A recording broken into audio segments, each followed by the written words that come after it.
தமிழ் சினிமால ஒரு வளர்ந்து வரும் ஹீரோவாக இருப்பவர் தான் ஜெயம் ரவி. ஜெயம்ன்ற படத்தின் மூலமா தன்னுடைய அண்ணனால அறிமுகமான ஜெயம் ரவி அடுத்தடுத்து தொடர் வெற்றியை கொடுத்தார்.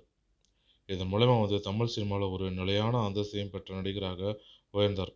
அதன் பிறகு ஒரு மாஸ் ஹீரோவாகவும், ஆக்ஷன் ஹீரோவாகவும் மக்கள் மத்தியில பிரதிபலித்தார். சமீப காலமாக ஜெயம் ரவி சோலோவாக நடித்த படங்கள் எதுவுமே மக்கள் மத்தியில பெரும் எதிர்பார்ப்பை பூர்த்தி செய்யவும் இல்ல. இருந்தாலும் பொன்னியின் செல்வன் திரைப்படம் அவருக்கு ஒரு மிகப்பெரிய அங்கீகாரத்தையுமே கொடுத்தது.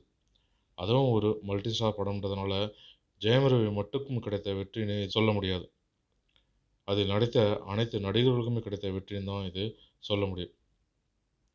இந்த நிலையில தான் அடுத்ததாக ஜெயம் ரவி தக்லைஃப் படத்துல கமலோட இணைந்து நடிப்பதாக இருந்தது. ஆனா திடீர்னு அந்த படத்துல இருந்து ஜெயம் ரவி விலகினார். இதுக்கு காரணம் சிம்பு தானும் சொல்லப்படுது. ஏன்னா சிம்பு உள்ள வந்ததற்கு காரணம் என்னன்னு பார்த்தீங்கன்னா, துல்கர் சல்மான் இந்த படத்துல விலகினார். அவருக்கு பதிலாக சிம்பு உள்ளே நுழைந்தார். இதனால சிம்பு உள்ள வந்ததுனால ஜெயம் ரவி வெளியே போனதாக தகவல்கள் சொல்லப்படுது. ஏற்கனவே சிம்புக்கும் ஜெயம் ரவிக்கும் பிரச்சனை இருப்பதாகவும், அதனால தான் ஜெயம் ரவி வெளியேறினார்னு சொல்லப்படுது. ஆனா இதை மட்டும் காரணமாக சொல்ல முடியாது. இதற்கு உண்மையான காரணமும் இருக்குது. அதுதான் தற்போது வெளிவந்தும் இருக்கு. ஏற்கனவே மணிரத்னம் இயக்கத்துல பொன்னியின் செல்வன்ற திரைப்படத்துல ஜெயம் ரவிக்கு கொடுக்கப்பட்ட சம்பளம் மிகவுமே குறைவான சம்பளமா. அதற்கு காரணம் 4 நடிகர்கள்ல ஒருவராக அவருடைய கேரக்டர் இருந்தனால அந்த படத்துல மிகவுமே சொற்பமான சம்பளத்தை தான் மணிரத்னம் கொடுத்திருக்காரு.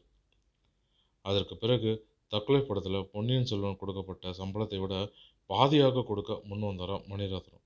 கிட்டத்தட்ட 4 அல்லது 5 கோடி தான் சொல்றாங்க. இது ஜெயம் ரவி வழக்கமாக வாங்கும் 15 கோடி அளவுக்கும் மிகவும் குறைவான சம்பளம் அப்படின்றதுனால ஜெயம் ரவி இந்த படத்துல விலகி இருக்கதாகவும் தகவல்கள் வெளியாகி இருக்கு. ஆனா எல்லோரும் சிம்புவால தான் ஜெயம் ரவி வெளியேறினார் அப்படின்னு சிம்புவை ஊரகாவாக்கி கொடுத்துருக்காங்க.